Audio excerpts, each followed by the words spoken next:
Hey everybody, welcome back to the channel. This machine has been sitting here for a few weeks now and it has to leave. So today we're building it a proper stand.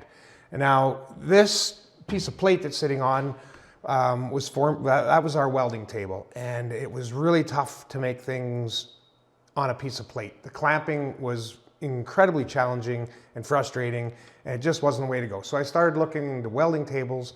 Real ones are just monumentally expensive, like 10 grand. That wasn't going to work.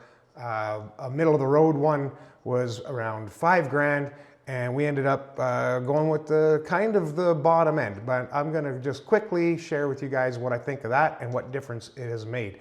Now we're going to keep the whole welding thing down to a bare minimum here. I really have no business telling people how to weld anything. But when you're, well, it's true. But when you're into building things out of metal, inevitably, someday, welding's gonna be your best option. So even though I don't really like it and I'm not particularly good at it, today we're gonna do it. We pretty much went with the cheapest solution possible in a welding table. And this one came from Princess Auto.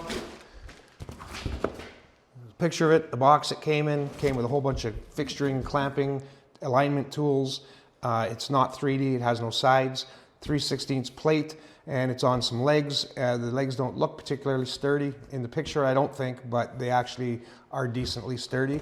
And I got 2 of them because the one of them was only 2 feet by 3 feet, and we're quite often doing bigger jobs. My first instinct was to build a subframe where these two tables could permanently be dialed into each other so that that wasn't an ongoing issue.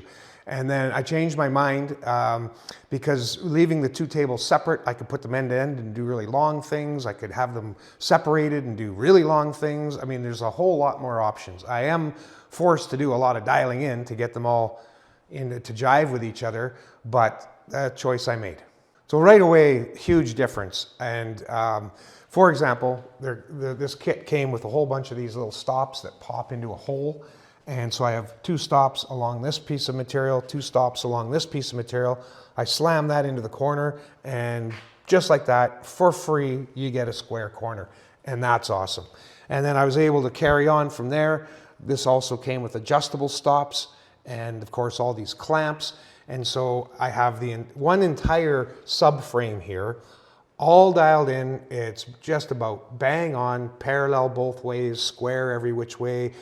Super happy with that. This table did have a little hump right here, and so I've had to go ahead and put some maybe 30-40 thou aluminum shim stock under these pieces just so the whole thing's sitting up at the same height. But this is like crawling out of the Stone Ages into the future for us as far as being able to fixture things up accurately, fit them accurately, and have a hope and heck of them working out in the end. So as promised, I'm not going to drone on and on about welding to show everybody how to do everything wrong. I'm just going to get a couple quick clips so you can see the process of building this stand up sort of one piece at a time, and the next thing you know, this thing will be done. I guess I forgot to mention earlier, but I have all my parts all cut up. They're weld prepped. They're cleaned up as clean as I'm going to make them.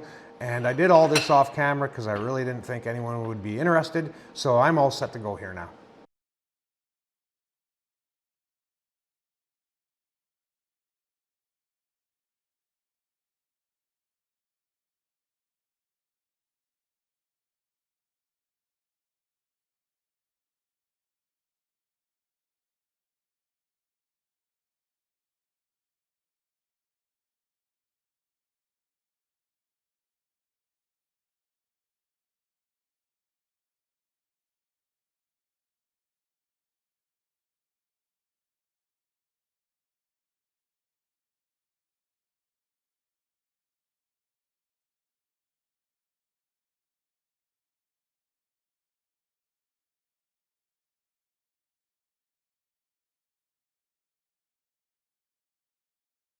So here she is in her new home.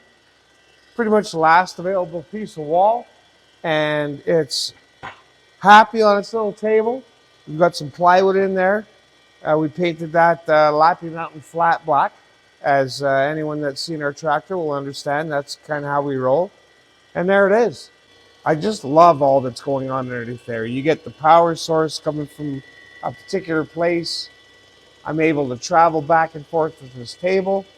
I'm able to rotate the valve grinding head, and the whole thing, it just works like a dream. This is 96 years old now, and it just works like a dream.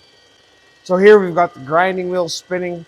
Of course, the motor's spinning, and there's a jack shaft that's spinning. We've got this lifter grinding attachment is spinning, and there's a piece of stock in there. The valve grinding attachment is spinning, and just for laughs, let's bring this piece of stock in and take a little lick off in here.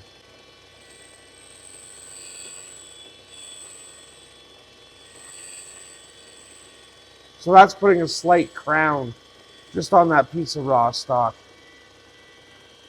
I just think this thing is fantastic.